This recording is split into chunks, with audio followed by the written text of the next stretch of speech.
Hello everybody. Let's see, that pretty rough looking there. Okay. Hey y'all. So I put up a post the other day and I wanted to recap kind of what I was saying in that post.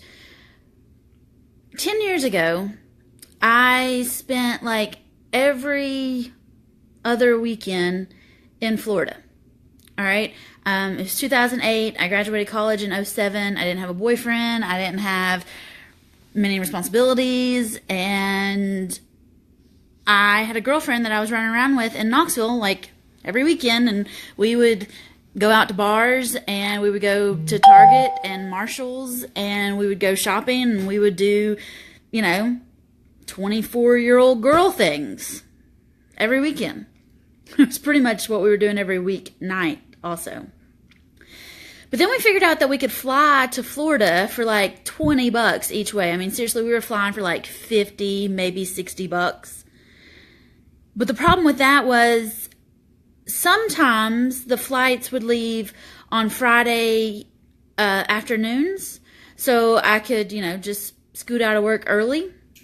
And then they'd come back on Sunday nights so I wouldn't miss any work on Mondays.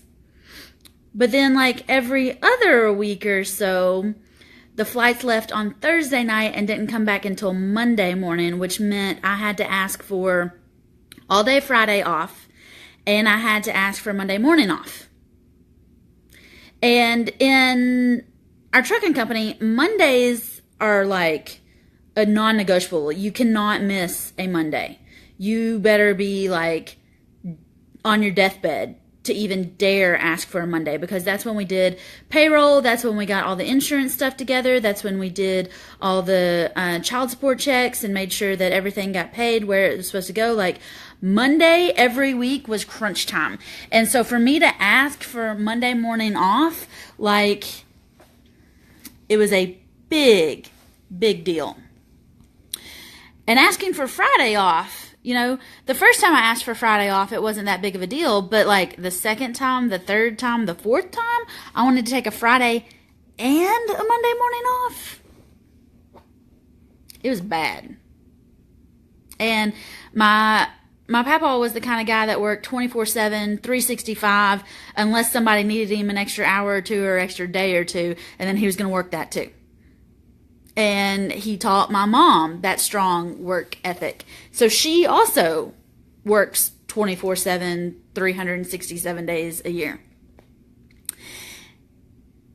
And when I was working for the trucking company, especially then, my mom would make me ask my papa if I could have the day off or the Monday morning off, because it was his final say as to whether or not I could take the day. And he definitely did not like saying, yeah, okay, it's fine, take the day off. Like, I didn't have that kind of papa growing up. He didn't know my name until I'd been working at the company for like 6 months or something. Like, seriously, we were out at lunch one day and I'd been working there for 2 or 3 months. And my papa, even though he was old, like, he never had any kind of like memory issues at all. We were at the lunch house, which is this little white house that only serves lunch. I know, it's shocking. The lunch house only serves lunch. And some dude came up to the table and he was like, "Hey Ray, how's it going?" And my papa was like, "It's good, everything's good, blah blah blah blah blah." And he said, this is my son Ray, this is my daughter Kathy. And then my papa looked at me and he was like, and he totally blanked. He had no idea what my name was. He knew who this dude was that just walked up to our table. He knew everything about this guy, what his wife's name was. They hadn't worked together since like the 80s or something. Like, it'd been a long time since they'd seen each other. But still, like, he didn't know me. And so we made a big joke out of it and everything was fine. No big deal. No big deal. But that's kind of the relationship I had with my papa. Like, before I really got into selling trucks and before I really got into trucking, we didn't have any kind of relationship. So when I came to him and, Mom made me ask if Mom made me ask him if he would give me a job to start with. It wasn't just assumed that I would get a job at the trucking company. And then every time I wanted to take a day off, or I was going to be late, or I wanted to leave early, I still had to get it cleared through the boss, just like everybody else. So when I tell you it was a big deal to take Friday and Monday morning off, I mean it was like a huge boat rocking ordeal to get permission. And then I also knew they would both tell me that they expected me to really put in some extra effort and really have a good attitude and really be a hard worker for the time that I was there, those 2 weeks. And I was going to Florida like every other week. So it meant a lot of happy Whitney. But I would have gladly gone to bat to, get the day off, get that Monday off, just to have those couple days in Florida. Because I lived for those solid 3 days in Florida. We'd get buddy passes because we had friends in Florida and we were staying at their house. We'd sleep on their couch. And they had other friends in Florida that worked for the amusement parks, or their parents worked for the amusement parks, or, whatever. And so when we were in Florida, I'd take Friday, Saturday, and Sunday off. And we'd go to the amusement parks, or we'd load up in somebody's truck and go to whatever beach was closer. Or we'd just go to, dirt track races, or we'd do anything and everything that came up. We went to street festivals, and we went to art festivals, and we just had so much fun. And it was just stuff that, if I stayed at home, I stayed in Knoxville, I just wasn't going to do it. And my love language is travel. I love to travel. I love to be gone. I love to be in a hotel. I love to be in an Airbnb, which wasn't around in '08, but I love being somewhere besides home and exploring and getting out and learning and doing some different things. So those 3 days in Florida, exploring and having adventures and making memories and, playing with my friends was totally worth the guilt and the extra work I had to put in for the time I was at the office. It was totally worth it. Every bit of it was totally worth it. But one day, one of my friends, Sean, that we were, staying with and hanging out with, he's from Tennessee. He's from a little nothing town outside of Knoxville, like I am, except he's even like further away from Knoxville than where I am. And he went to UT. He graduated. He moved to Florida. He took a chance on himself and moved to Florida and made friends and got a job and made a whole life in Florida. So one day he was taking us back to the airport, and he was just kind of like, why don't y'all move to Florida? Whitney, why don't, you love it down here. Why don't you just come down here all the time? And I remember telling him very clearly that I said to him, I can't. I have a family. I've got my mom, I've got my brother, I've got my dad in Tennessee. I can't just leave them. And my family business is in Tennessee. I got a degree, but I don't have any skills to where I could just move somewhere where I don't know anybody and get a job and whatever. I can't, just sleep on the couch for forever. I need a place to live, and I can't.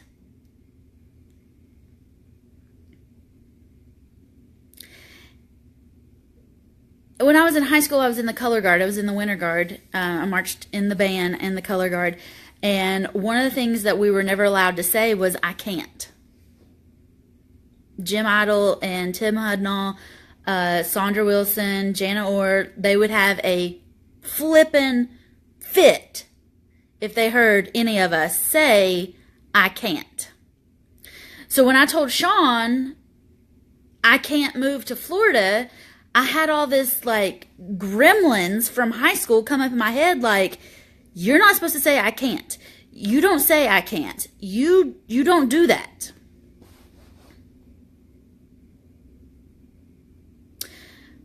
But that's what I told him. I can't move to Florida. Even though I love it. even though I live for these weekends when I get to come down here and have fun. So it stuck with me for weeks and months. And then, we were mostly coming to Florida in the winter. So in the spring, summer, we decided that we would just hang out at the lake, and we wouldn't fly to Florida anymore. And by that next winter, I had a boyfriend in Knoxville, so I didn't really feel like going and staying at, somebody else's house, and not bringing my boyfriend and like all that crap. So I didn't go to Florida that next winter like I did the winter before. But I also think it was because of just the fear and the guilt that I had. Because Sean had basically called me out and said, you love it in Florida, you should move to Florida. And then I had fear and guilt come up that I can't move to Florida. And then I felt bad for saying I can't. And it was just this whole little like spiral in my head, right? It was just a disaster. In my head, a total disaster. And the worst part was the fear and the guilt. The fear of, what if I don't know enough? What if I don't know anybody in Florida? What if I don't get a job? What if I fail in Florida? What if I've got this pie in the sky dream and I end up screwing it all up, and then I have to go back to Tennessee with my tail between my legs and say, oh, I'm sorry guys, my crazy adventure didn't work. That would have been horrible, horribly embarrassing. I mean, just awful. And then I had all that guilt. I was working for the family company. I was supposed to be taking on more responsibility there. I was supposed to be growing there. I was supposed to be helping our empire grow there. I was supposed to be doing all these things. And here I was wanting to throw all that away and just move to Florida and have fun. I had some serious guilt around that. But the most important thing that I learned during all of this was what it felt like to live with fear and guilt ruling my life. And I can tell you, it wasn't very fun. It was not a good time in my life. It was not me living at my ultimate best. It was not me giving the world my ultimate best. And it took me a while, through that next boyfriend probably, to realize that I didn't want to live with fear and guilt in my life anymore. So another couple years knock on by and nothing really changes. I'm in Knoxville. I'm growing the family business. I'm doing exactly what I think I'm supposed to be doing. And then I got another opportunity to get into real estate. And, my big fear with moving to Florida was that I didn't have enough experience. There wasn't anything that I could do. Some other family trucking company wasn't going to hire me. It was the same fear that my mom had in 2003 when she thought about going to work for another trucking company, is nobody would hire her. Well, I didn't think anybody was going to hire me either. And did I really want to truck forever? If I was going to make this great big leap and move to Florida, did I really want to be a trucker? Or did I want to take some other leap and do something totally different and do something that was all me? But I didn't have any other skills. So when I started learning about real estate, I really thought, if I can get started in real estate up here in Tennessee, then maybe I could move to Florida and do real estate there, because real estate in Florida is hopping. If I can figure it out in Tennessee, I could definitely go to Florida and figure it out. So that's when I started learning about lease options and owner financing and creative real estate. And I had a real estate license, but there was still something about being a real estate investor that drew me in. Like a moth to a flame. Real estate investing was always just that thing that kind of turned me on, And it was always this elusive, I couldn't really put my hand on how to do it, So I got a chance to go to Florida in 2013 to learn about creative real estate, lease options, and owner financing. And at first, my fear and guilt came up because it was going to take me away from my business for a solid 4 or 5 days, and then for a week to go to school to learn about real estate. So I had the same fear and guilt that I had to ask for the time off. I had to work harder for the time that I was there. And what was I going to go learn that I couldn't just learn in Tennessee? Like, I had all these questions in my head coming up. And because I'd had that other experience, I knew that these questions coming up in my head about, am I crazy for wanting to get into real estate? Am I crazy for wanting to be a real estate investor? What if I don't have enough experience? What if somebody tells me no? Like, I recognized all of that as the exact same fear and guilt that I'd had in '08. When I'd originally dreamed of moving to Florida. So when all of that started to come up, and no, you shouldn't go to Florida, no, you shouldn't take the time off, no, you don't have the money, no, you don't have the experience, no, you don't know what you're getting yourself into, all of that came up, and I squashed it back down. I mean, I just got rid of it, because I'd been living with fear and guilt for 5 years of, I didn't take a chance on myself. I didn't do this for myself. I didn't get out there and try to tackle the world and give the world the best that I had to offer. And I was tired of living like that. And this was my next chance to get out in the world and leave a legacy, make a mess, do something weird, but really tap into what I knew in my heart was going to change my whole life and my family's life and my future family's life. So I went to Florida. I came back and I absolutely plowed through every deal that came my way for the next 2 years. I mean, I was practically doing deals in my sleep. I was talking to sellers morning, noon, and night. Anytime anybody wanted me to come see a house, I was going to look at a house. Anytime anybody halfway wanted to sign a deal, I was signing deals. Anytime anybody had any kind of lead, I was hunting it down like I was on the prowl. I mean, I was all about it. And that massive action, that take no prisoners attitude, that keep your negativity, keep your doubts, keep your fears, keep your crap away from me. That's what got me through 2014, 2015, and most of 2016. Because I was not going to let fear and guilt get me down. I was not going to let fear and guilt keep me stuck again. I was not going to let fear and guilt control my life. I wasn't going to live for the next 5 years, and certainly not 50 years, having to ask somebody if I could go play in the sun for the weekend, having to beg for time off, having to worry about if I made enough money to be able to afford to go out with my friends on the weekends. I knew I couldn't live like that. It was like living like a kid and living on a allowance. And I didn't want to live like that forever.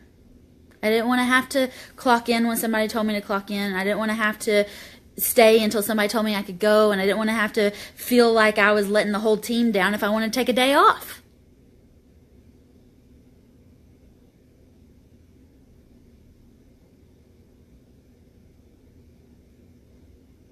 I worked my tail off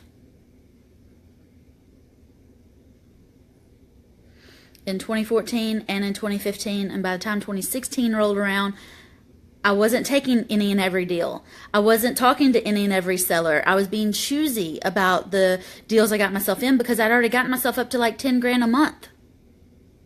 Taking massive, crazy action and just getting out there and getting it done.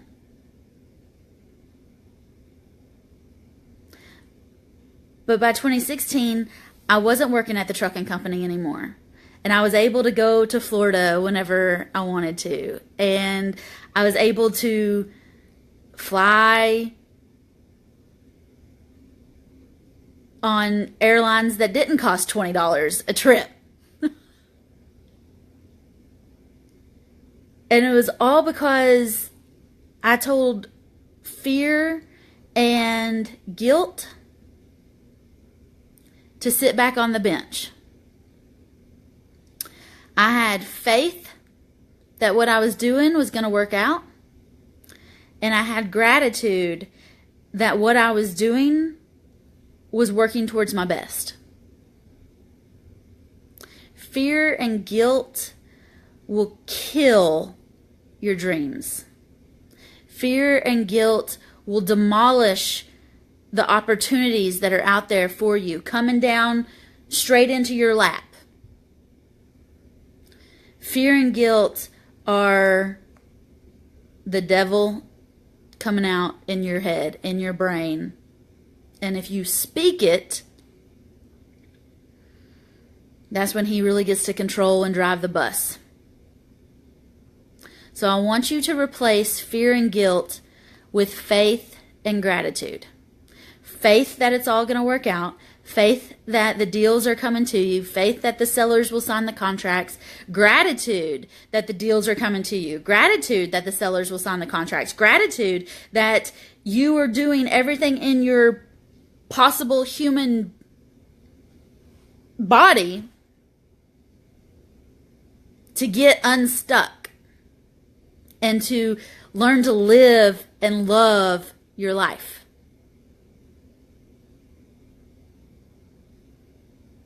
Jason and I have flown first class down to Florida this week. We left Monday morning. We're going back home this afternoon. And if I had not started and hustled my tail off in 2014 and 2015 to get those real estate deals done, and in 2016 to get, what I wanted in place, I wouldn't be able to travel with him. He's got a job outside of Tampa, and I've got a job where I can manage my properties from Tampa.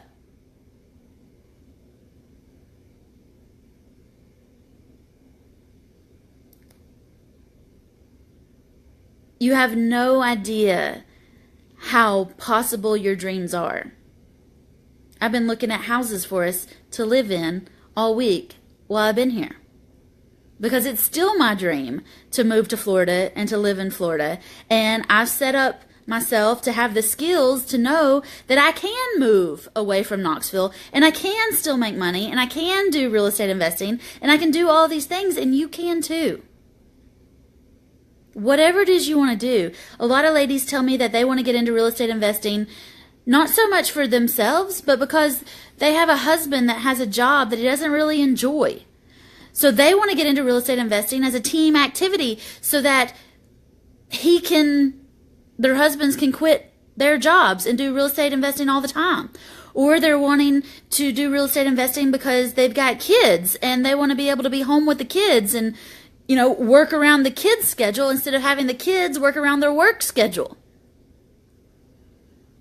That's some powerful stuff, y'all.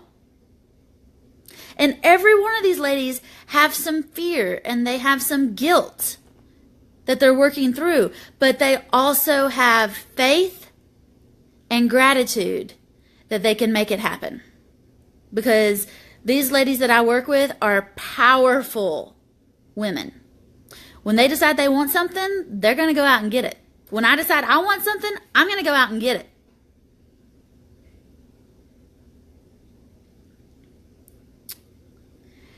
And that's what I want for you too.